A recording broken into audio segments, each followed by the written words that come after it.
కానీ ఎవరో అక్కడ వాళ్ళు అక్కడ ఏమంటారు మాట్లాడేవాళ్ళు ఆ భయాన్ని చూపిస్తూ ఆందోళన చూపిస్తూ హైడ్రా అనేది ఒక బూచిగా చూపించడం అనేది కూడా ఇదైంది. హైడ్రా అనేది ఒక బూచియో లేకపోతే ఒక ఇది ఇందాక చెప్తున్నట్టు ఒక గ్రే హౌన్స్ దాకా వెళ్ళి చేసేది కాదు. హైడ్రా అంటే ఒక భరోసా అనేది గుర్తుపెట్టుకోవాలి. ఈ వ్యవస్థల్ని ఇదంతా ఇది నుంచి వర్షాల నుంచి కాపాడటానికి ప్రయత్నం చేస్తున్నటువంటి ఒక ఇన్స్టిట్యూషన్గా తీసుకోవాలి. అంతేగాని దీన్ని బూచిగా ఒక రాక్షసిగా చూపిస్తే కనుక రేపు మన ముందు తరాలకి మన చెరువుల్ని కాపాడుకోలేము, మన పబ్లిక్ ల్యాండ్స్ కాపాడుకోలేము. ఎందుకంటే ఇట్లాంటి ప్రయత్నం దేశంలో ఎవరు చేయలేదు. కేవలం ప్రభుత్వం చేసినప్పుడు ఈ ప్రభుత్వం యొక్క ఒక మంచి సంకల్పంతో ఇది చేసినప్పుడు ముఖ్యమంత్రి గారు చాలా స్పష్టంగా చెప్పారు, దీన్ని మనం చాలా జాగ్రత్తగా నోటీసులు ఇవ్వాల్సిన అవసరం లేదు. వాటర్ బాడీస్లో కనుక స్ట్రక్చర్స్ ఉంటే కనుక నోటీసులు ఇవ్వాల్సిన అవసరం లేదు. అయినా కానీ కూడా వాళ్ళకి ముందుగా చెప్తున్నాం, చెప్పేసి వాళ్ళకి ముందుగా నోటీసులు ఇచ్చి వాళ్ళకి అందరికీ కూడా చాలా స్పష్టంగా క్లియర్గా చెప్తున్నాం, మీరు ఇదిగో ఇదని చెప్పి. అయినా ఇంకా కొంతమంది సీరియస్గా తీసుకోకపోతే ముఖ్యమంత్రి గారు మాకు చెప్పడం కూడా చాలా స్పష్టమైన ఆదేశాలు ఇచ్చారు.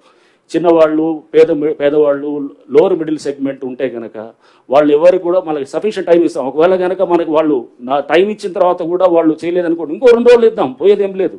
తప్పకుండా దాన్ని అంటే ఇప్పుడు మాడిఫైడ్ దీంట్లో కూడా వాళ్ళని ఆ చిన్నవాళ్ళు పేదవాళ్ళు ఉంటే కనుక ఆ స్ట్రక్చర్స్ని ఎక్కడ కూడా మేము చేయము. అది వాళ్ళకి కావాల్సిన సఫిషియెంట్ టైం ఇస్తాం. సఫిషియెంట్ టైం ఇచ్చి వాళ్ళని వెకేట్ చేసుకునే దానికి కూడా వాళ్ళకి మేమంతా కూడా అక్కడ వాళ్ళకి ఆ పరిస్థితులు వచ్చేటటువంటిదిగా ఫెసిలిటేట్ చేస్తామని కూడా మేము చెప్తున్నాం. దయచేసి ఏంటంటే హైడ్రాని ఒక భయం కింద ఒక బూచి కింద చూపించడం మానేయాలి. ఫస్ట్ దీనికి చాలా హైప్ ఇచ్చేసి రేపు హైడ్రా వస్తుంది, కూల్ చేస్తున్నారు, అది చేస్తున్నారు అనేది కాదు. హైడ్రా అనేది ఒక బాధ్యత, ఒక భరోసా అనేది మళ్ళీ ఒకసారి మీ అందరూ కూడా నేను చెప్పదలుచుకున్నాను. అవునండి అయిన తర్వాత మీరు చెప్పండి, వీల్ టేక్ యువర్ క్వశ్చన్స్.